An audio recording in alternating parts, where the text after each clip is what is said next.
Halo, apa kabar kalian semua?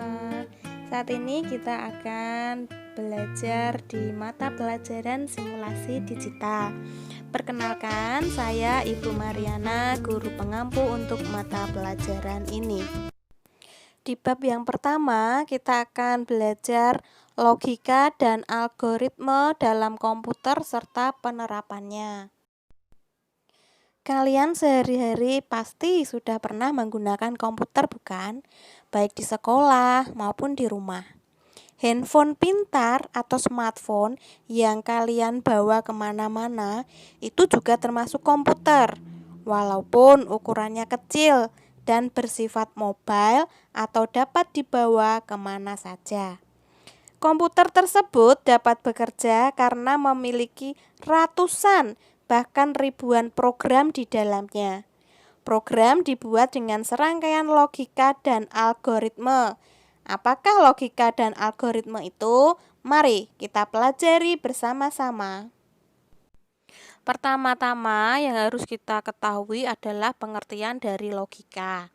Logika adalah sebuah cabang ilmu dari filsafat yang merupakan induk dari semua ilmu pengetahuan, seperti matematika, fisika, kimia, dan ekonomi. Logika ini berasal dari kata Yunani kuno, yaitu logos, yang berarti hasil pertimbangan akal pikiran yang dijelaskan lewat kata dan dinyatakan dalam bahasa.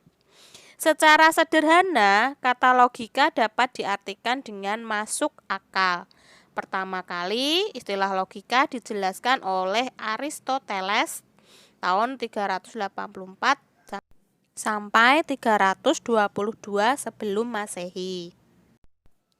Secara penalaran, logika dibagi menjadi dua, yaitu logika deduktif dan logika induktif.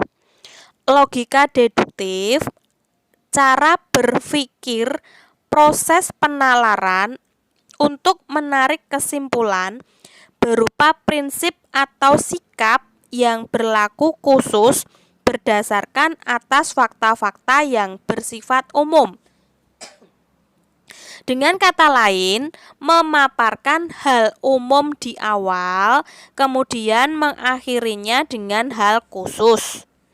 Contoh dari logika deduktif, misalnya, hal umum, semua siswa SMK harus berseragam, rapi, dan bersih.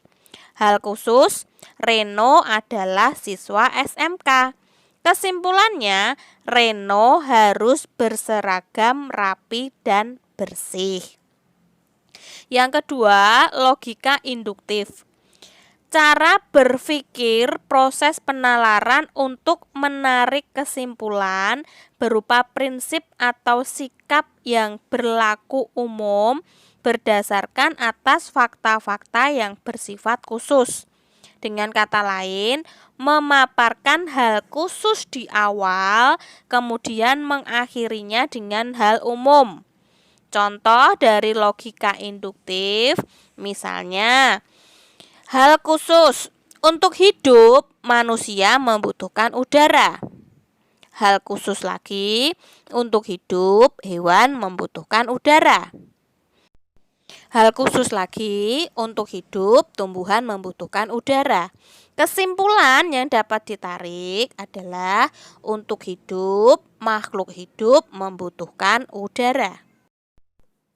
Secara singkat, manfaat logika dalam ilmu pengetahuan dapat dikategorikan sebagai berikut.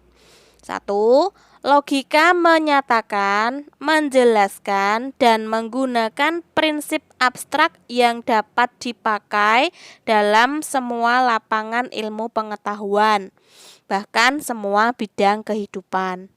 Yang kedua, logika menambah daya berpikir, melatih dan mengembangkan daya pemikiran, serta menimbulkan disiplin intelektual. Yang ketiga, logika mencegah kita tersesat oleh segala sesuatu yang kita peroleh berdasarkan otoritas, emosi, dan prasangka. Yang keempat, Logika membantu kita untuk mampu berpikir sendiri dan tahu membedakan yang benar dari yang salah. Yang kelima, logika membantu kita untuk dapat berpikir lurus, tepat, dan teratur, karena dengan berpikir demikian dapat memperoleh kebenaran dan menghindari kesesatan. Demikian tadi pembelajaran kita kali ini. Sampai jumpa pada sesi berikutnya. Salam sehat, tetap semangat, dan terima kasih.